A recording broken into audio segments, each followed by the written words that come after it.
ദൈവത്തിന് നമുക്ക് സ്തോത്രം ചെയ്യാം. മത്തായി സുവിശേഷം 7-ാം അധ്യായം 1-ാമത്തെ വാക്യത്തിൽ നാം ഇങ്ങനെ കാണുന്നു: നിങ്ങൾ വിധിക്കപ്പെടാതിരിക്കേണ്ടതിന് വിധിക്കരുത്. നാം മറ്റുള്ളവരോട് എങ്ങനെയാണോ പെരുമാറുന്നത് അതുപോലെ തന്നെയാണ് കർത്താവ് നമ്മോട് പെരുമാറുന്നത്. നാം കരുണ കാണിക്കാത്തവരാണെങ്കിൽ ദൈവം നമ്മോട് കരുണ കാണിക്കുകയില്ല. നാം മറ്റുള്ളവരുടെ പാപങ്ങളെ ക്ഷമിക്കാൻ മടി കാണിക്കുന്നവരാണെങ്കിൽ ദൈവവും നമ്മുടെ പാപങ്ങൾ ക്ഷമിക്കുകയില്ല. വക്രനോട് ദൈവം വക്രൻ ആയിരിക്കും, നിഷ്കളങ്കനോട് നിഷ്കളങ്കനും. ഇത് ദൈവവചനം പഠിപ്പിക്കുന്ന ഒരു സത്യമാണ്. വിധിക്കപ്പെടാതിരിക്കേണ്ടതിന് നിങ്ങൾ വിധിക്കരുത്. പലപ്പോഴും കുറ്റപ്പെടുത്തുന്ന മനോഭാവം ഇത് മനുഷ്യരിൽ കാണുന്നു. ചുങ്കക്കാരനും പരീശനുമായ 2 മനുഷ്യർ ദൈവാലയത്തിൽ പ്രാർത്ഥിക്കുവാനായിട്ട് പോയി. ചുങ്കക്കാരനായ മനുഷ്യൻ ഒന്നും മിണ്ടുന്നില്ല. അവൻ ദൈവത്തോട് കരുണയ്ക്ക് വേണ്ടി നിലവിളിച്ച് പ്രാർത്ഥിക്കുകയാണ്. എന്നാൽ പരീശനായ മനുഷ്യൻ അങ്ങനെ ആയിരുന്നില്ല. തൊട്ട് അടുത്ത് നിൽക്കുന്ന ചുങ്കക്കാരനെ വിധിച്ചുകൊണ്ടാണ്, ഇവനെപ്പോലെയല്ല ഞാൻ, ഈ ചുങ്കക്കാരെ പോലെയല്ല ഞാൻ എന്ന് പറഞ്ഞുകൊണ്ടാണ് വാസ്തവത്തിൽ ദൈവത്തെ സ്തുതിക്കുന്നതും പ്രാർത്ഥിക്കുന്നതും. ദൈവാലയത്തിൽ പോലും വിധിക്കുന്ന പരീശന്മാർ, മറ്റുള്ളവരെ കുറ്റപ്പെടുത്തുന്ന മനോഭാവം ഉള്ളവർ. നമ്മിൽ കരുണയില്ലാത്തത് കൊണ്ടാണ് വാസ്തവത്തിൽ ഇങ്ങനെ ഒക്കെ നമുക്ക് പെരുമാറുവാനായിട്ട് കഴിയുന്നത്.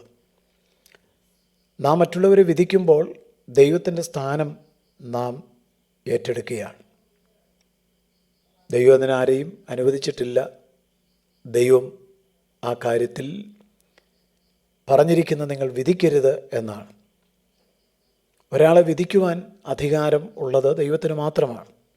കാരണം ദൈവത്തിന് മാത്രമേ ഏത് കാര്യത്തിൻ്റെയും നിജസ്ഥിതി അറിയുവാൻ കഴിയുകയുള്ളൂ.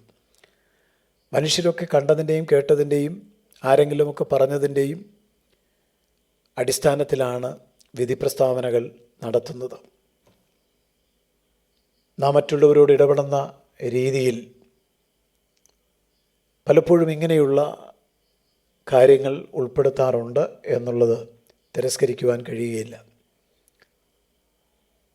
അതുകൊണ്ട് നാം മറ്റുള്ളവരെ വിധിച്ചാൽ ദൈവം നമ്മെ വിധിക്കും എന്നുള്ള കാര്യം വളരെ വ്യക്തമായിട്ട് പറയുന്നു. അതുകൊണ്ടാണ് ദൈവത്തിനെ നമ്മെ ഓർപ്പിക്കുന്നത്, നാം നമ്മെ തന്നെ വിധിച്ചാൽ വിധിക്കപ്പെടുകയില്ല. നാം വിധിക്കപ്പെടാതിരിക്കണമെങ്കിൽ, ദൈവത്തിൻ്റെ വിധിയിൽ നിന്ന് നാം രക്ഷപ്പെടണമെങ്കിൽ നാം നമ്മെ തന്നെ വിധിക്കണം. ഓരോരുത്തൻ അവനവൻ്റെ പ്രവൃത്തി മനസാക്ഷിയുടെ കോടതിയിൽ കൊണ്ടുവന്ന് അതിന് ശിക്ഷ വിധിക്കണം. അപ്പോൾ നാം മിണ്ടാതിരിക്കും. കാരണം മറ്റുള്ളവരെക്കാൾ നാം ഒട്ടും മേന്മയുള്ളവരല്ല, വിശേഷതയുള്ളവരല്ല. നാം വിധിക്കുമ്പോൾ അതേ പാപം ഒരുപക്ഷെ നാം രഹസ്യമായി ചെയ്യുന്നവരോ ഹൃദയത്തിൽ സൂക്ഷിക്കുന്നവരോ ആകാം. അതുകൊണ്ട് നാം നമ്മെ തന്നെ വിധിച്ചാൽ വിധിക്കപ്പെടുകയില്ല എന്നാണ് ദൈവത്തിൻ്റെ വചനത്തിൽ നാം കാണുന്നത്. അത് നല്ല ഒരു വചനം തന്നെയാണ്. നാം എപ്പോഴും നമ്മെ വിധിച്ചുകൊണ്ടിരിക്കണം. നമ്മുടെ വാക്കുകൾ, പ്രവൃത്തികൾ അതൊക്കെയും മനസാക്ഷിയുടെ കോടതിയിൽ നാം വിധിച്ചുകൊണ്ടിരിക്കണം. അങ്ങനെയാണെങ്കിൽ നാം വിധിക്കപ്പെടുകയില്ല. വാസ്തവത്തിൽ കരുണ നമ്മിൽ ഒട്ടും ഇല്ലാത്തത് കൊണ്ടാണ് നാം മറ്റുള്ളവരെ വിധിക്കുന്നത്. നമുക്ക് മറ്റുള്ളവരെ മനസ്സിലാക്കുവാൻ പലപ്പോഴും കഴിയാതെ പോകുന്നു. അവരുടെ വേദനകൾ, അവർ കടന്നു പോകുന്ന സാഹചര്യങ്ങൾ, അവരുടെ പ്രയാസങ്ങൾ, അവരനുഭവിക്കുന്ന ബുദ്ധിമുട്ടുകൾ ഒരുപക്ഷെ അവരാരോടും അത് തുറന്ന് പറയുന്നവരായിരിക്കില്ല. പുറമെ നിന്ന് വിധിക്കുന്ന ഒരു സമൂഹം. ദൈവം പറയുന്നു, നിങ്ങൾ വിധിക്കപ്പെടാതിരിക്കേണ്ടതിന് നിങ്ങൾ വിധിക്കരുത്. ഇത് നമ്മെ സംബന്ധിച്ചും വളരെ ശ്രദ്ധിക്കേണ്ട ഒരു വചനം തന്നെയാണ്. യെഹെസ്കേൽ പ്രവാചകൻ്റെ പുസ്തകം 16-ാം അധ്യായം 52-ാമത്തെ വചനത്തിൽ, നീ അവരെക്കാൾ അധികം മ്ലേച്ഛതയായി പ്രവർത്തിച്ചിരിക്കുന്ന നിന്റെ പാപങ്ങളാൽ അവർ നിന്നേക്കാൾ നീതിയുള്ളവരല്ലോ. അതെ, നീ നിന്റെ സഹോദരിമാരെ നീതീകരിച്ചതിൽ നാണിച്ച് നിന്റെ ലജ്ജ വഹിച്ച് കൊള്ളുക. ഇവിടെ കർത്താവ് പറയുന്ന വാക്കുകൾ, നീ അവരെക്കാൾ അധികം മ്ലേച്ഛതയായി പ്രവർത്തിച്ചിരിക്കുന്നു നിൻ്റെ പാവങ്ങളാൽ. അതുകൊണ്ട് അവർ നിന്നേക്കാൾ നീതിയുള്ളവരാണ്. മറ്റുള്ളവരെ വിധിക്കുന്ന ആളുകളോട് പറയുന്നത് അവരെക്കാൾ ഒരുപക്ഷെ അധികം തെറ്റുകൾ നമ്മുടെ ജീവിതത്തിൽ ഉണ്ടാകും എന്ന് തന്നെയാണ്. അതുകൊണ്ട് ദൈവം എല്ലാം നന്നായി ചെയ്യും. നമുക്ക് മറ്റുള്ളവരെ മനസ്സിലാക്കുവാനോ അറിയുവാനോ അവരുടെ സങ്കടങ്ങൾ എന്താണെന്ന് ശരിയാവണ്ണം മനസ്സിലാക്കുവാനോ കഴിവോ അറിവോ പ്രാപ്തിയോ ഇല്ലാത്തതുകൊണ്ട് പുറമേയുള്ളത് കണ്ടിട്ടോ ആരെങ്കിലും പറയുന്നത് കേട്ടിട്ടോ മറ്റുള്ളവരെ വിധിക്കരുത്. വിധിച്ചാൽ നാം വിധിക്കപ്പെടും.